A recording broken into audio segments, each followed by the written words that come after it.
Kanalımdan ve mutfağımdan herkese merhabalar. Kanalıma hoş geldiniz. Bugün sizlere ekstra yumuşak bazlama tarifiyle geldim. Bütün püf noktalarını anlattığım videoyu sonuna kadar izlemenizi önemli rica ederek sizleri çok bekletmeden hemen tarife geçiyorum.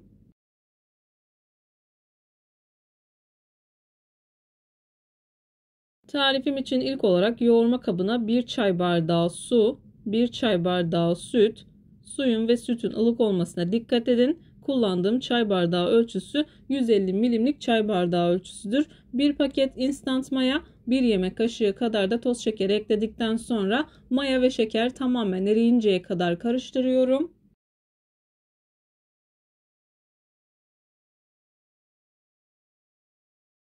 Mayanın ve şekerin eridiğinden emin olduktan sonra göz kararı olacak şekilde yaklaşık 2 bardak kadar un ekledim. 1 tatlı kaşığı kadar da tuzumu ekledikten sonra yavaş yavaş karıştırıyorum.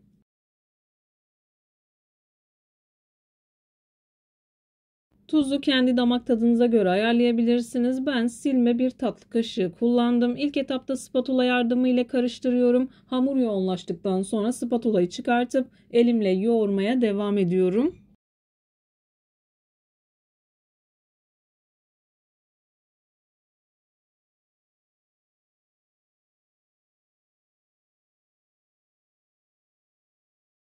Unu azar azar dikkatli bir şekilde eklemeye özen gösterin. Ben bu tarif için toplamda 4 bardak kadar un kullandım. Unun markasına ve kalitesine göre değişkenlik gösterebilir. Lütfen kontrollü ekleyin. Hamurum yoğunlaşmaya başladığı içerisindeki spatulayı çıkartıp elimle yoğurmaya devam ediyorum.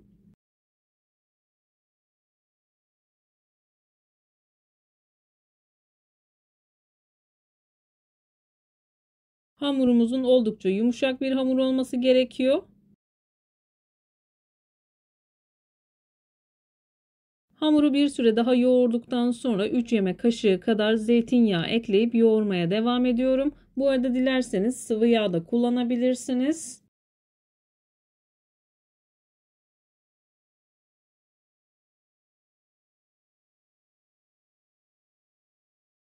Hamurum oldukça yumuşak bir hamur oldu. Tam da bu aşamada yağ ekliyorum.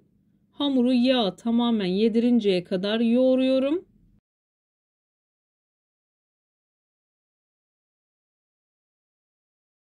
Ben hamurumu yoğurmaya devam ederken buraya kadar gelmiş olan siz değerli takipçilerimden her zaman olduğu gibi ricam yoruma kalp olur, emoji olur veya tarifim hakkında farklı bir fikriniz varsa bunu da benimle paylaşabilirsiniz. Ayrıca videolarımı sevdiğiniz kişilerle de paylaşarak bana bu şekilde destek olabilirsiniz.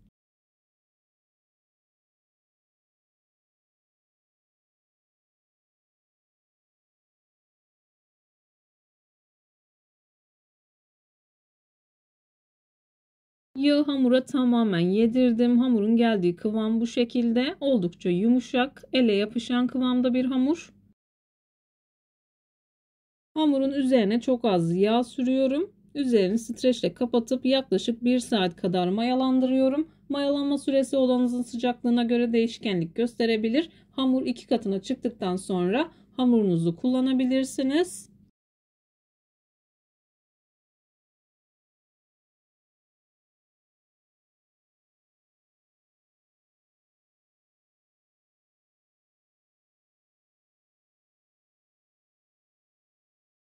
Hamuru yaklaşık 1 saat kadar mayalandırdım.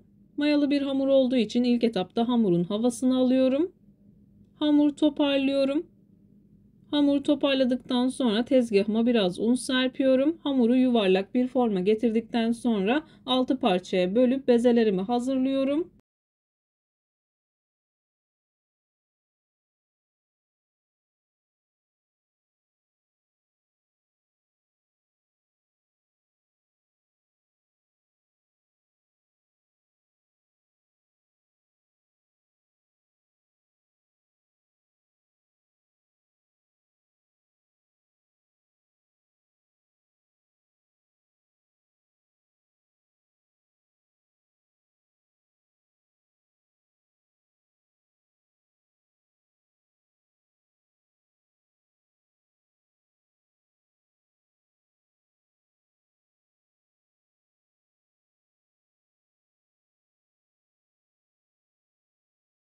Bezeleri hazırladıktan sonra üzerinin kurumaması için bu şekilde streçle kapatıyorum. Bir 10 dakika kadar dinlendirdikten sonra açıp pişirme işlemine geçiyorum.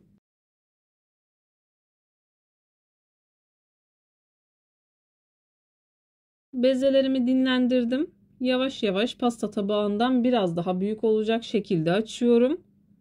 Çok fazla inceltmeyin. İlerleyen dakikalarda ayrıntılı bir şekilde inceliğini göstermeye çalışacağım.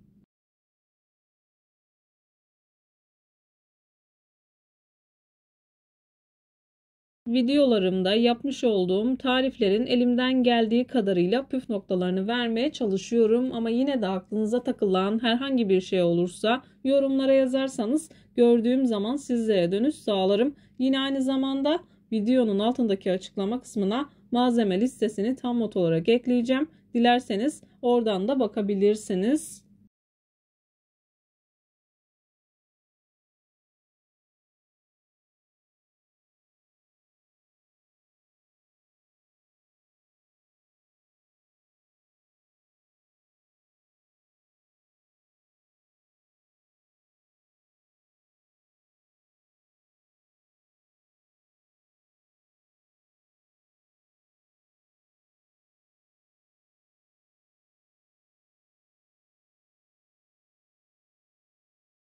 Bezelerimi çok da ince olmayacak şekilde açıyorum.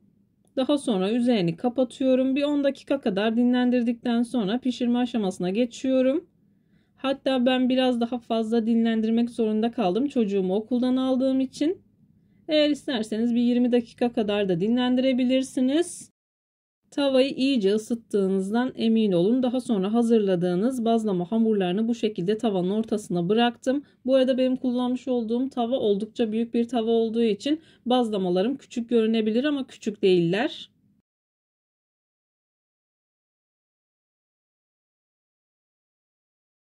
Tavayı iyice ısıttıktan sonra bazlamaları orta ateşin altında bir ateşte pişiriyorum. Yavaş yavaş kabarmaya başladı. Bu aşamada çeviriyorum. Bazlama kabarmaya başladıktan sonra bazlamayı çeviriyorum. Alt kısmını da biraz pişirdikten sonra tekrardan çevirip şişmesini bekliyorum. Bu arada yaptığınız bazlamalar balon gibi şişmiyorsa kesinlikle korkmanıza gerek yok. Kenarından bir yırtığı olmuş olabilir. O yüzden hava aldığı için şişmiyor olabilir. Tekrardan çevirdim.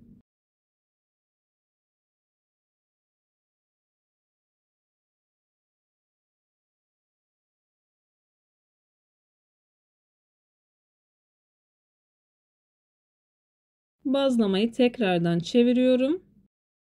Bazlama kabarmaya başladı. Alt tarafının da piştiğinden emin olduktan sonra sofra bezinin arasına alıyorum. Ben ekstra yumuşak olmasını istediğim için sofra bezinin arasında bekletiyorum. Bir tane daha pişirdim. Videonun çok fazla uzun olmaması için pişirme aşamasından çok fazla kestim. Yaklaşık 30-40 gram kadar tereyağını erittim. Bazlamanın bu şekilde her yerine değecek şekilde, çok da olmayacak şekilde sürüyorum. Bazlamalar yumuşacık oldu. Bana güvenerek tarifi deneyebilirsiniz. Tarifi denedikten sonra o değerli yorumlarınızı mutlaka bekliyorum. Sizler bazlamanın güzelliğini izlerken bu arada ben de videonun sonuna gelmek üzereyim. Sizlere veda edeyim.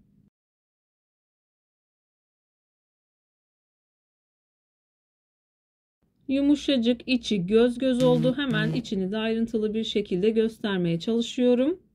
Bir videonun bir tarifin daha sonuna geldim. Umarım tarifimi beğenmişsinizdir. Tarifimi beğendiyseniz beğenmeyi, kanalıma hala abone değilseniz kanalıma abone olmayı, videomu sevdiğiniz arkadaşlarınızla lütfen paylaşmayı unutmayın. Kendinize ve sevdiklerinize çok iyi bakın. Başka bir tarifte, başka bir lezzette görüşmek üzere. Hoşça kalın. Allah'a emanet olun.